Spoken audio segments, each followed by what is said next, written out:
So once you open your kit, you're going to find a couple different pieces of literature there.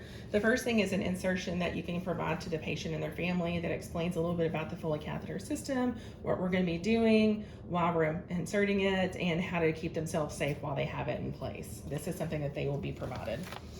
Second, you're going to have directions for use, which is going to give you step-by-step directions on how to insert the Foley correctly, including pictures of what each step looks like.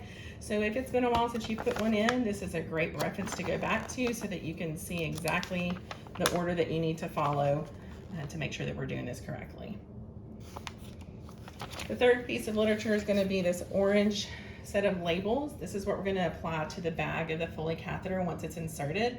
So you want to make sure not to throw it away, just set it to the side and we'll use it at the end of the process. It's going to contain our date and time and also our initials. So we will apply our hand hygiene when we get the patient positioned. The next thing we're going to do is apply our clean gloves, and then we're going to do a peri-clean on the patient. So this bag comes with everything that you need. It's going to have a piece of paper here that reminds you to stop and clean the periurethral area first. It's going to have Castile soap towelettes. There's 3 of them in there. And then after you do that process, you will use the hand sanitizer that has been included so that you don't have to turn your back away from the patient to clean your hands before you open up your Foley kit. So this is not considered to be a sterile clean. This is an initial clean just to make sure that we can get any debris or anything off of the patient to make sure that we have the best chance of preventing contamination. So just like with the iodine clean, we're gonna make sure that we do some good downward motions, making sure that we're cleaning the middle, the outside on both sides and getting everything as clean as possible. If your patient is incontinent of urine or bowel and they're just very contaminated with any kind of matter, before you do this process, you may want to get some of the Sure Step wipes and just do an initial clean to make sure that everything is as safe as possible.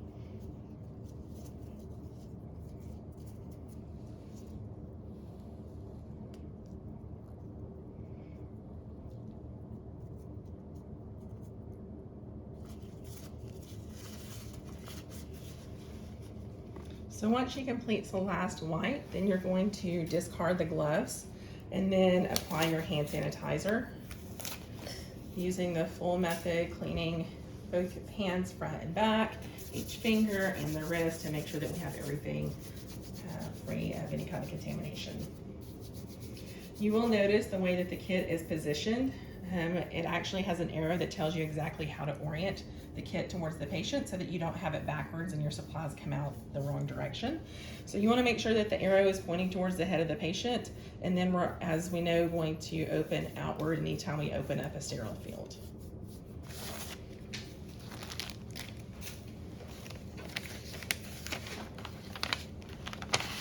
So depending on what's going on with your patient and how well they're able to follow commands, this is the time that you would probably have to have another pair of hands to help position your patient.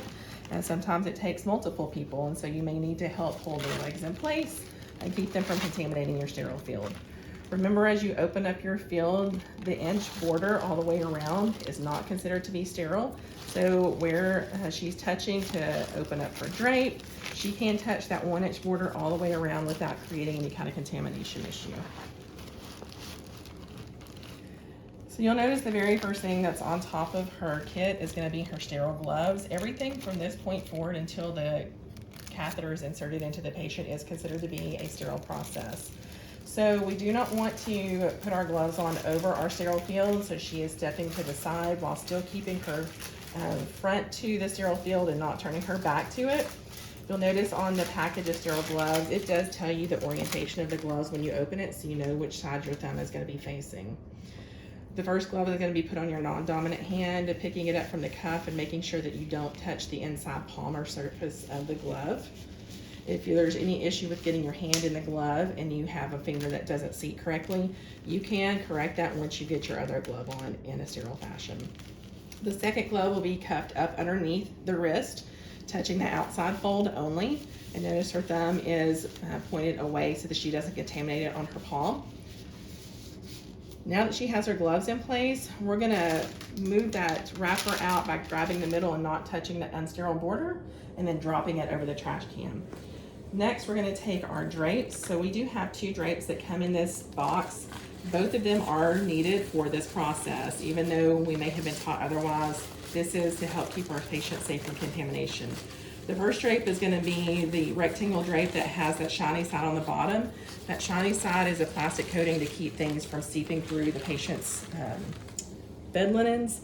You can see that she wrapped her hands and tucked it gently underneath the patient's legs and sort of dropped it in place.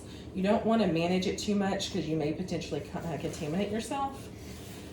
The second drape is going to be the fenestrated drape. It doesn't matter which side you do it on. It doesn't have the shiny coating on it. This does need to be used for both male and female patients. And you're going to drape it over the patient in a fashion that only allows the meatus to be seen so that we can prevent any contamination from the inside of the thighs. Next, she's going to get her kit ready by removing her stat lock from her kit. Oftentimes this can catch on stuff and cause you to bump into unsterile areas, and so we just like to remove that and just set it to the side. You will also see that she has the catheter that is provided with the kit. However, for this patient, we're going to need a coude tip catheter, and we're going to add that in a sterile fashion. So the way that works is the second person in the room is going to open up the kit for the catheter. We're going to open it outwards in a sterile fashion, not touching the inside. And I am going to hold it up so that she can grab it without touching the packaging. That is completely sterile. So now what we will need to do is disconnect the previous catheter that's attached to the system and put the coude catheter on. You do that by removing the red plastic seal that's around the tube and then breaking the package open for the new catheter. The original straight tip catheter will sort of wiggle off the tube. You just have to work on it, and then just make sure that when you get it off, you just drop it to the side and then work your new coude tip catheter on. Of course, if you're not placing a coude tip catheter, you can simply use the one that comes with the kit just by removing that blue sheath. Next, she's going to attach her syringe of sterile water. It is no longer considered best practice to inflate the balloon on your Foley system, so we're simply going to connect it and leave it. You'll also see a syringe of lubricant that we're going to put in the trough, and then we're going to place our catheter tip in there to be seated while we prep our patient with a sterile clean. This is a packet of iodine swabs that is going to be included. So as we discussed earlier, if your patient has an iodine allergy, we would not want to use this. In that case, the recommendation of infection prevention is to simply use soap and water. You can also use the Sure Step wipes to clean your patient for this process. I'm going to squeeze the iodine out over the applicators. For this purpose of demonstration, we cannot apply it to the mannequin, but you would have saturated your swabs, and then you're going to just pop them loose out of the container to make sure that you can get them out easily. So now we're ready to go ahead and do our sterile clean on our patient. So once we go to this part, the hand that she places on the patient will be considered contaminated and will have to remain in that place until we're finished with the process. So she's going to take her first swab that's drenched in iodine. She's going to go straight down the middle of the meatus all the way back from a front to back motion, just wiping straight back and then dropping that swab. The second swab she's going to use to wipe one side, going straight back, and then drop that swab, and then the last one she'll do with the other side. Reminding yourself that everything that she's touching with this hand is part of the sterile field, so she is not contaminated. Next, she's going to take her catheter, which has been sitting in the lubricant. It's ready to be inserted.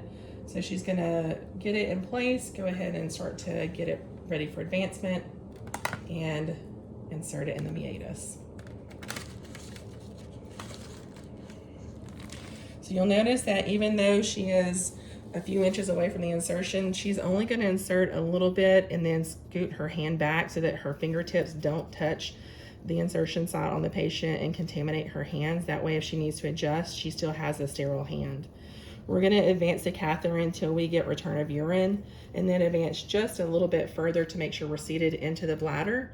At that time, she's going to reach over with her contaminated hand, leaving her sterile hand in place, and inflate the balloon on the catheter. The reason we reach over with our contaminated hand is because if we reach down and secure the catheter with our contaminated hand and it slides inside the patient, we've now contaminated the inside of the patient as well. Once the balloon is inflated, we're going to give it a little tug to make sure it's seated, remove the syringe, and then we're ready to clean up and get the catheter secured. The fenestrated drape breaks away easily. You can also use it to help wipe off some of the iodine and things from the patients. You're going to take your stat lock, which is included with your kit, and apply it to your patient. We want to always make sure that we have a stat lock applied for every catheter, because it does help to make sure that we don't have any kind of contamination with our patient. Remember, every time that catheter moves inside the patient's meatus, it creates little micro tears in the skin, which allow introduction of bacteria. She's applying the skin prep, which is a thin layer of plastic that will dry on the patient's skin. The stat lock will then be applied to the patient on top of that plastic, so that once it's removed, it pulls off the layer of plastic and not the patient's skin. You will also notice that on the stat lock package, at the top of the stat lock, it has an arrow that will help to orient you to the correct direction of where to put in your catheter. So it will only go in correctly one way. You want to make sure that you have it facing towards the head of the patient. One thing you can do if you really struggle to get it in the correct way is hold it sideways and look at it before you attach it to the patient, and make sure that the small tube is in the small hole and the large tube is in the large hole. Also knowing that stat locks are available in your clean supply room, so if you have a patient whose stat lock is coming off, you can grab one of those out of your clean supply at any time and replace it without having to open up the new catheter kit. So next we're going to get our label and fill it out and apply it to the back of our bag so that we can make sure that that's labeled and easy to find after whoever is taking care of the patient. And then we're going to make sure that we position our bag correctly for our patient. So we want to make sure that this is draining to gravity, that there are no dependent loops in your tubing that would prevent the urine from draining all the way down into the bag, and that we do empty it frequently. So we never want to let it get more than about 1,000 mils in the bag. We typically would suggest that every time you go in to do your rounding, you go ahead and check your eyes and nose and chart it to give up-to-date information to the physicians for patient care. This is something that can be emptied by a unit tech. It does not only have to be managed by a nurse, but you would definitely want to communicate with each other to make sure that we're owning that task. As a side note, if your patient has a 3-port catheter inserted for CBI, they do not secure into a stat lock correctly the way that this one does, and so you will need to use a slightly different device for that in the event that you will need to do that. We do also want to point out that if your patient has to be supine for any reason, you do need to remove this stat lock before putting your patient in a supine position, and then secure the catheter to the back of their leg. When you put them back on their back, then you can move it back to the front of their thigh. We do that to prevent them from having any pressure injuries from laying on top of the stat lock. As mentioned earlier, the best way to protect our patient is to get our catheters out as early as possible. The way we do that here is we try to get as much autonomy to the nurses as possible to advocate for our patient. We do have a catheter removal protocol that is nurse driven here. And so when your patient no longer qualifies for that catheter, it can be removed per protocol by the nurse unless that protocol order has been removed by the physician. Typically, you'll find that when you have catheters that are placed by urology. We never take out catheters that are placed by urology per protocol. That needs to be directed specifically from the physician. You can find that protocol attached to your patient's chart in Epic and also in our policy system, which is Policy Medical, found on every single computer here at Christus. Following that protocol, you will need to also be able to use your bladder scanner and document those post-void residuals. As maintenance to prevent any kind of contamination with your Foley, we need to make sure that we educate our patient on keeping our catheter below the level of the bladder, letting them know why we have it in place and that we need to get out as early as possible so that they are on plan with that initiative. Also, we need to make sure that we are cleaning frequently, and so it is our policy that we clean every shift, every 12 hours with the SureStep wipes, and that is going to be cleaning both the peri area and the Foley that's actually inserted into the meatus. This can be delegated to a unit tech, however, it is ultimately the responsibility of the nurse to make sure it's done correctly, and we highly encourage that be done by the nurse at the beginning of the shift during their head-to-toe assessment. You also want to educate your patient on fall risk, because having this tethered to the patient does create a fall risk for every single patient who has an indwelling catheter. Additionally, if your patient is admitted to the hospital with an indwelling catheter, such as a chronic indwelling catheter, you will need to make sure that you notify the physician on arrival. Typically what we need to do is get an order for replacement if the patient still qualifies to have the catheter, and also request an order to get labs run so that we can test the urine for any kind of bacterial growth. If they are no longer a candidate for the catheter, then we would want to remove it at that time per order as well. Thank you so much, and we look forward to seeing you in the pod.